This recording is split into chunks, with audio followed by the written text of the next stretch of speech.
Perikop hari ini mengisahkan suatu hari ketika hari masih pagi-pagi benar, Yesus berada di Bait Allah.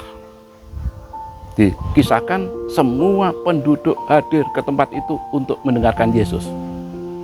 Dalam situasi seperti itu biasanya orang-orang Farisi, ahli-ahli Taurat juga datang dengan berbagai motivasi, tetapi pagi itu tidak terlihat. Ternyata tidak lama kemudian ahli-ahli Taurat, orang-orang Farisi membawa seorang perempuan dihadapkan pada Yesus dan berkata, perempuan ini kedapatan sedang berbuat zina. Musa memerintahkan kepada kita untuk melempari perempuan ini. Apa pendapatmu tentang hal ini? Mari kita refleksikan.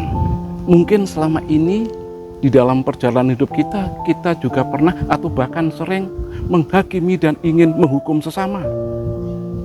Padahal ketika kita sedang menghakimi sesama, sedang ingin menghukum sesama, entah sadar entah tidak, kita sedang merasa lebih baik dibandingkan orang lain.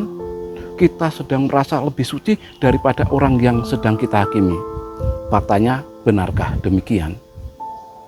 Yesus berjongkok sambil menulis di tanah dengan jarinya, dan ketika orang-orang Farisi terus mendesak, Yesus berdiri dan berkata, barang siapa tidak berdosa, silakan ia melemparkan batu pertama kali kepada orang ini. Jawaban seperti sengatan listrik bagi orang Farisi dan ahli-ahli Taurat. Kemudian Yesus berjongkok lagi, menulis lagi.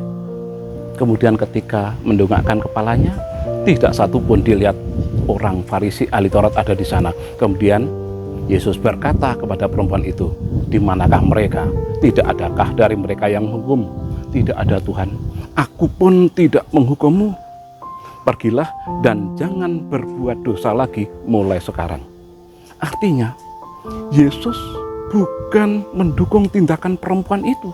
Yesus ingin menyelamatkan perempuan itu bukan dengan menghukum, tetapi dengan mengampuni. Selama ini, ketika ada orang lain yang bersalah, mungkin kita cenderung ingin menghakimi, mungkin kita juga cenderung ingin menghukum. Mari kita tanamkan ke dalam hati kita, sejatinya ketika kita ingin menghakimi orang lain, kita tidak sedang lebih baik dari orang yang kita hakimi. Sekali lagi, ketika suatu saat kita ingin menghakimi orang lain, mari kita bisikkan di dalam hati kita, saya tidak sedang lebih baik dari orang yang saya hakimi, maka tidak seharusnya saya juga menghakimi. Di masa Prapaskah ini, masa yang paling bagus, masa retret agung ini, masa untuk berefleksi. Ketika dulu-dulu saya sering menghakimi, ke depan saya berusaha tidak lagi menghakimi sesama saya.